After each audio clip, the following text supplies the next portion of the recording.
Do you feel like you're floundering about in your life lost at sea?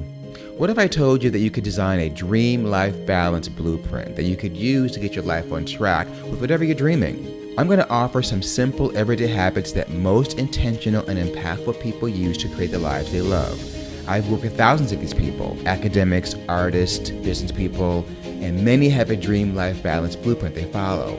I've certainly had my share of blueprints. Some have succeeded and some have not.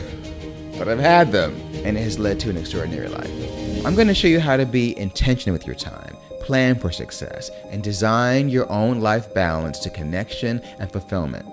You'll leave this video with tangible steps to create your own dream life blueprint. Welcome to Season 3 of Roar. We all have the same 24 hours to use. We must sleep, we must eat, we must get things done. It may be unconscious, but most successful people that I know follow some sort of inner life plan. They use their waking hours efficiently, leaving room for leisure and all the things they want to get done. I have to say, I have envy of these people. Planners and things are organized and ready. I was the kind of person that I'll figure it out when I get there. I'm an artist and I would just go with the flow, and sometimes it worked and sometimes it didn't. I'm lucky that most times it worked because I was just creative in the moment and I challenged myself, but I'll tell you, sometimes it did not go very well. Having a plan, I'm talking about a plan for a day. I'm talking about a plan, what you're going to do with your life. These plans, these dream life blueprints allow you to walk with the lines of your life with confidence and courage. Let's have a look. I call them lions, life challenges. Walk with them. Here are a few dream life balance blueprint items that I've used to keep me on track and have afforded me an extraordinary life. Movement is survival.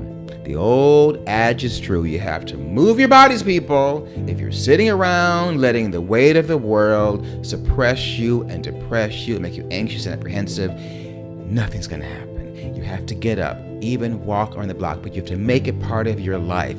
It doesn't have to be the gym, but it means that you're up on your feet, getting your blood moving every single day and throughout the day. If you have a desk job, get up every hour at least and walk around. Get some water, go to the bathroom, talk to a colleague, get your body up and down the stairs. That's what I do. I make sure I get up, because if I don't, I can sit there for 8 hours on a computer, and that is not good for the body and certainly not good for my life plan.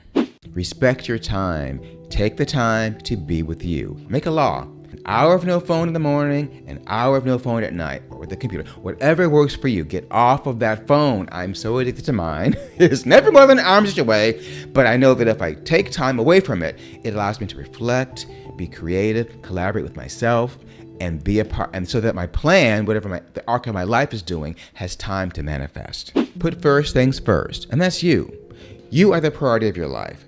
We might want to help people and service the world. You can do that if you have first taken care of yourself, and your life starts to happen for you. Manage your energy. Your energy starts with what? Sleep. You have to get sleep. I know we think we can work on 5 hours and maybe can do that once, but if you have a habit of getting less than 7 hours of sleep, less than 6, we're all different, so know the hours you need. You are not functioning at your highest capacity. Try to drink water. Try to have healthy food in the kitchen so that when you want to snack, you're snacking on healthy things, not the crap. Don't forget about supplements, because these things help prepare your body for what you want to do. It should be a part of your life plan, a cornerstone. Everyone's different. The point is to know what fuels your body and know what makes you feel like you're ready for action. The 5 P's. Prior planning prevents poor performance. This was my challenge because I am not a planner. As I said earlier, figure it out when we get there.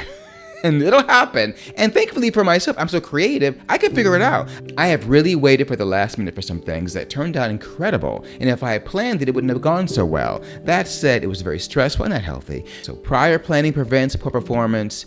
It really does. So when things go south and pear-shaped, you're so prepared, you can get back on track when you need to. Make it a part of your life, especially for the events in your life that are important to you.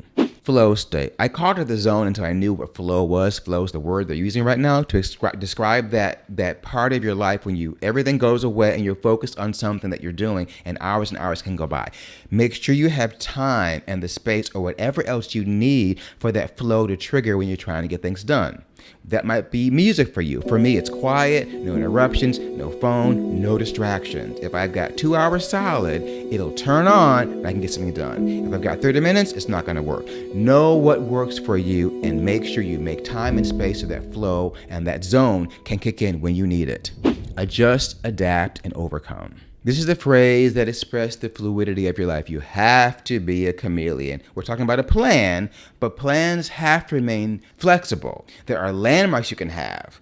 You don't want to plan every granular level. I know some people have to have a plan, and if they come off that plan, they short circuit and they get really freaked out and have a total meltdown. I know these people. I envy them in one way because they get things done, but I don't envy the amount of stress it takes to get those things done. You got to have a balance. Have a plan, be flexible. Your life plan can be flexible. I tell myself, reserve the right to change your mind at any time. I don't care how much you've paid or invested. If it's not right, get out of there and get on to what you need to do. Flexibility is a critical part of any dream life blueprint. To be honest, it doesn't really matter what the items on your dream life blueprint are. What matters is you create them and stick to them consistently. Do what you must to stay on task, whatever that task is, even if the task is to have no plan at all and to figure it out when you get there.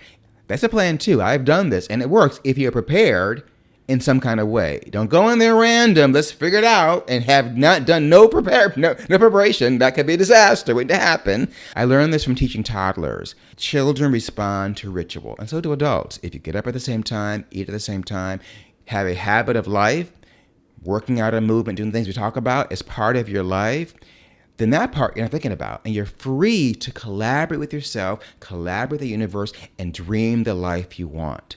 If you're thinking about eating and thinking about moving and not doing this, being depressed about it and overwhelmed about it, that's the rabbit hole we want to try to avoid. This doesn't mean to plan tiny things. I'm talking, these are the pieces, these are the items in a plan that if you do these things in whatever order works for you, whatever commitment level you can, and your version of this plan, your life gets clearer. Sometimes crap happens and it all falls apart and nothing goes according to plan. What are you going to do? Run, hide, flee, fight, ignore, be mad, throw pain at people? Yeah, right now. That's what they're doing out there. They're throwing their pain on us because their lives are a mess and making our lives very, very messy. Or you're going to walk with it, be in the mess. That's what's next. If any of this resonates with you, right here, we posted The Love of Fate. How do we fall in love with whatever happens? One planet, one tribe, one world, one love. I'll see you there.